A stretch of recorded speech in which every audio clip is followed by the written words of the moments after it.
Good morning, everybody. It is Jackie Longan, your instructional coach. Thank you for attending today. We are here to talk about the assisted cloze reading strategy. Let's get started. So today our session goals are to take a look at some data that we used in third grade to determine a need for intervention. We're also going to learn how to implement a cloze reading strategy to help increase fluency and really understand some of the different scaffolds and variations that we can use to support this strategy. So in the beginning of third grade, we use in our district some benchmark assessments that help frame our understanding and use the data for where students are at that time of the year. And this helps us then form our MTSS groups and our intervention. So one of the first things that we look at is our Ames Web Plus assessments. We do look at both the maze and the oral reading fluency in our district. We also give the students the Fontes and Pinnell beginning of the year benchmark assessment. And finally, one other indicator that we want to look at is their very first classroom-based summative assessment. In our district, we do consider 80% to be proficient on those assessments. So how does this play into the data that we looked at? Well, here is a snip of 4 students' data that we compiled, and we really analyzed based on these 3 beginning of the year assessments. The first thing we notice here is the Fall Ames Web oral reading fluency scores. These students are coming in significantly below the benchmark of 72 words correct per minute. Right away, our Ames Web Plus system is going to indicate that these students are considered at risk and in need of intervention. The second thing we notice is their fall FMP scores. So again, the beginning of the year goal is a level N. Students in second grade would have finished the year around an M to be considered on grade level, and only 1 of the 4 students here are not meeting that level N beginning of the year goal.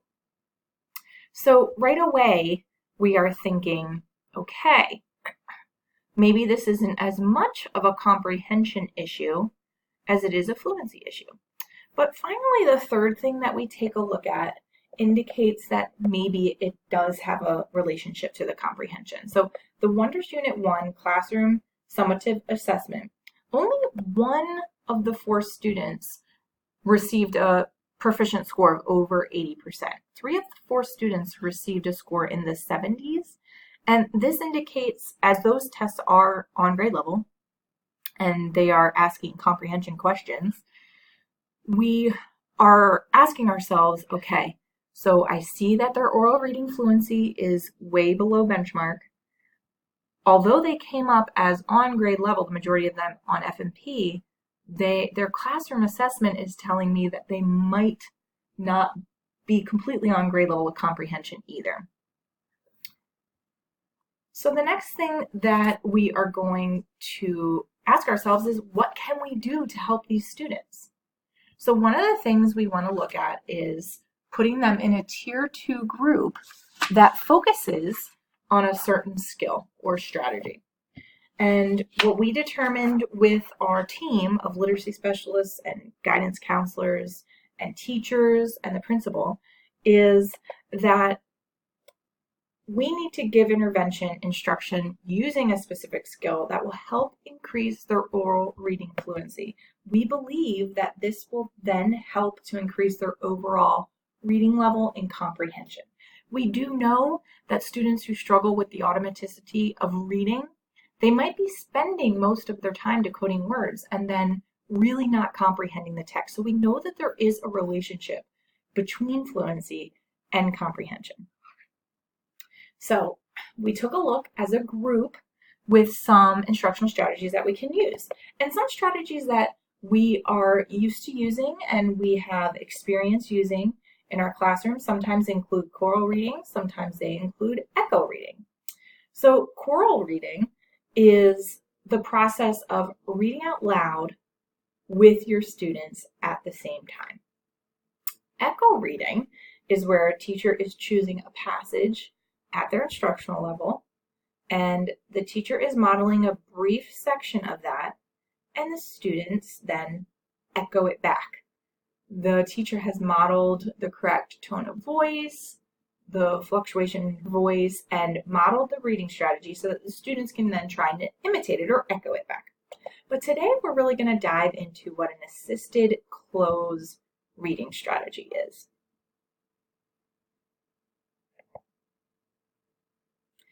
So to look at what an assisted cloze reading strategy is, let's define it a little bit. So first, a teacher is going to choose a passage again at the student's instructional reading level. Now this instructional reading level, of course, is occurring because the teacher is giving instruction on that level. The independent level typically would be one level before their instructional level.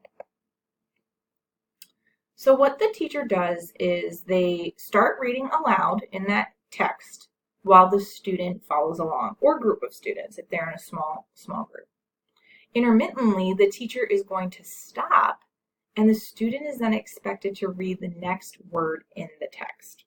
Some possible follow-up here is that the teachers are really listening to the students read aloud the same passage independently. So they're going to be able to give feedback. They're going to be able to have the students practice with some repeated readings, and that helps to build their fluency as well. So what is helpful, I think, is actually seeing or hearing this in action. So let's take a look at what this sounds like with students in the classroom. Changing places. Tori Osborne and Carmel Gomez are best friends, even though they live very far away from each other. Tori lives on a farm in upstate New York, and Carmel lives in New York City. Thank you so much to our wonderful lit specialist who agreed to let me record her doing that strategy. So let's take a look now that you've seen it in action at some benefits of cloze reading to the students. So the obvious first benefit is that we really are trying to increase their oral reading fluency. What I really like about an assisted cloze is that it does minimize some students' embarrassment of reading out loud long passages. We are just asking them to read aloud one word, the next text, or the next word in the text. It also helps to maximize the time on task because they really do have to stay engaged and maintain their attention to see when the teacher's going to pause next. Students also really benefit from hearing a teacher's read aloud, noting their tone, their inflection, and the timing that they use. So on the flip side, there are also many benefits to the teachers for using an assisted cloze reading strategy. One thing is that you are maximizing engagement. You are, as the instructor, able to offer on-the-spot formative feedback and assessment data. So this opportunity to really give immediate intervention is key here in a small Tier 2 group. And this is also targeted fluency instruction. So some modifications or some variations that you could use in your classroom include some scaffolded strategies. So we talked earlier about choral reading, which is the students reading along out loud with the teacher, and echo reading, which is when the students echo back a short part of the text that the teacher had modeled. Another scaffolded strategy that you might do prior to introducing a cloze reading strategy with your class is that you are doing teacher read alouds. This modeling, of course, is so important for students to hear how you are reading out loud. And on the flip side of that is a think aloud. So if you've done read aloud from the beginning of the year and you start incorporating think aloud, this is when the teacher is actually modeling their own metacognition, their own thinking while they are reading aloud. Really, it's a time when the teacher is going to stop and think things that they would normally be thinking in their head, even if it's asking questions, and they would say it out loud. And of course, maybe even rhetorical questions, not meant for the kids to actually answer, but more for them to think about, oh, my teacher is thinking this.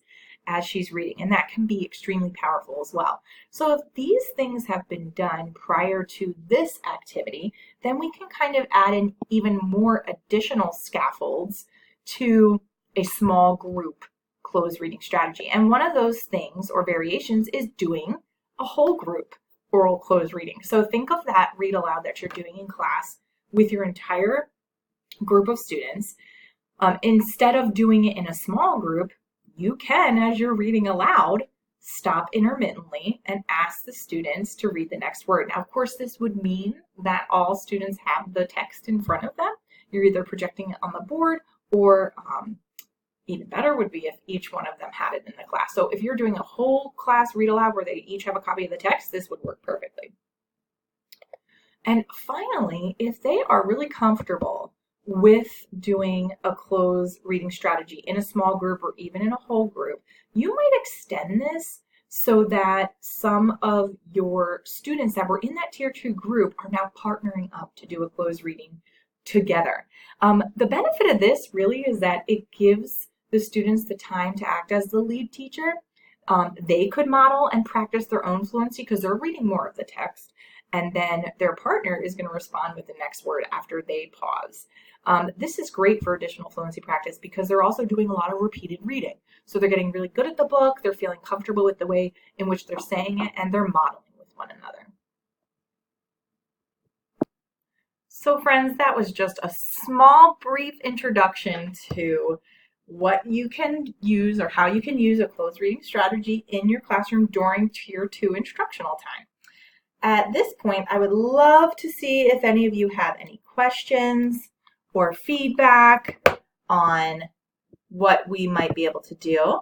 Moving forward, you are welcome to email me any questions or set up an appointment. We can chat more about how it might look in your classroom and also how we might support that Tier 2 instructional time with some progress monitoring and the data we can keep to see if it's actually an effective strategy.